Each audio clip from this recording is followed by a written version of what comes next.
Say what you will about Episode 1, but the Separatists, the Trade Federation, they are the lick. I love the droid army. It's actually one of my favorite parts of Star Wars.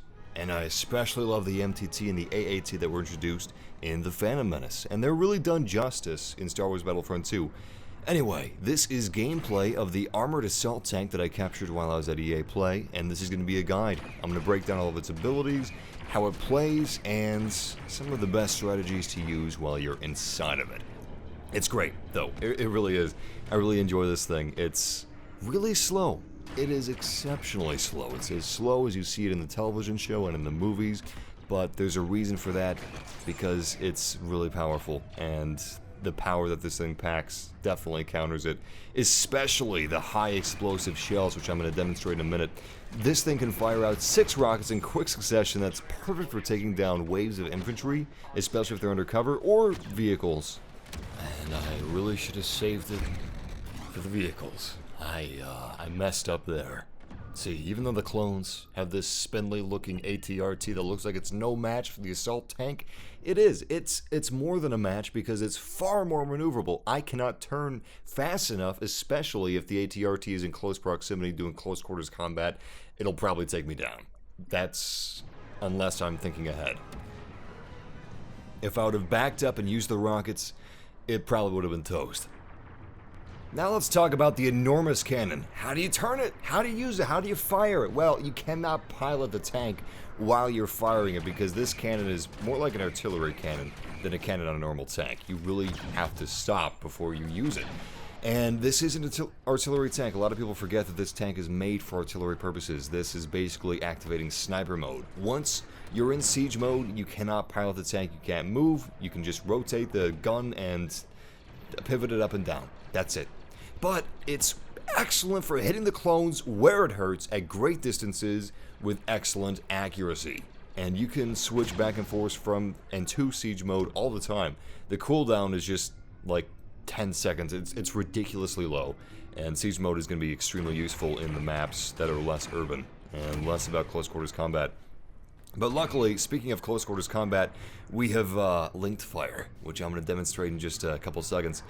So the main armament that we've got in this thing are the 2 blasters on either side, and they fire independently of one another. If you hold down the fire button, you'll fire one, and then you'll fire the other, and you'll keep doing this repeating procedure. But linked fire, you can fire rapidly, and you fire both cannons at the same time, and it deals exceptional damage, and it's really accurate. It really is accurate. There's no disadvantage to using linked fire, really. It's great against infantry, and it's great against vehicles, but you can only use it for like 5 seconds or whatever. You can count out yourself if you want to. They may change the balancing of some of these minutia details, but yeah, this tank can definitely hold its own. You just got to be careful of people sneaking up behind you because you cannot turn very quickly. Not at all. So in an urban environment like this, watch out. I'm not sure what types of vehicles clones will be able to use in big, wide open maps and spaces.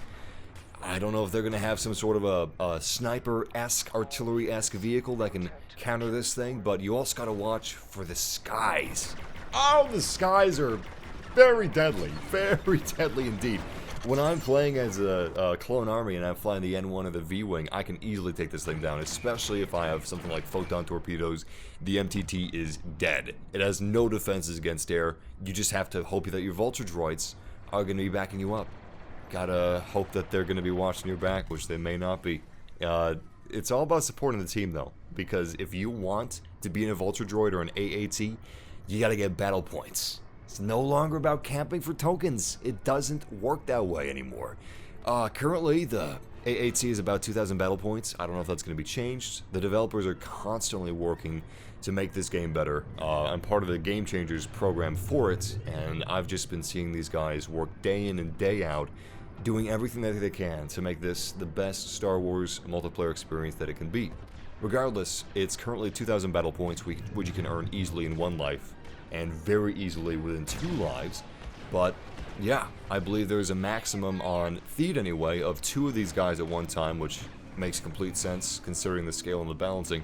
But if you collect those 2,000 battle points, you can spawn as this guy. You just need to earn those battle points by getting kills, getting assists, supporting your team members with health if you're the officer class, or basically PTFO and be the MVP. Squad goals, that's what it's all about to get those battle points. Speaking of another change from Battlefield 2015 to now, vehicles and heroes now regenerate health. So instead of being stuck in a 2 health ATST in 2015 Battlefront thinking, I'm gonna have to sit at the back of the map for the rest of the game just sniping people and trying to stay alive, you can just duck out of combat and recover some of your health, and then get back into combat, support your team members, PTFO, and it helps the flow of the battlefield so much, the fact that you have regenerating health on vehicles and heroes.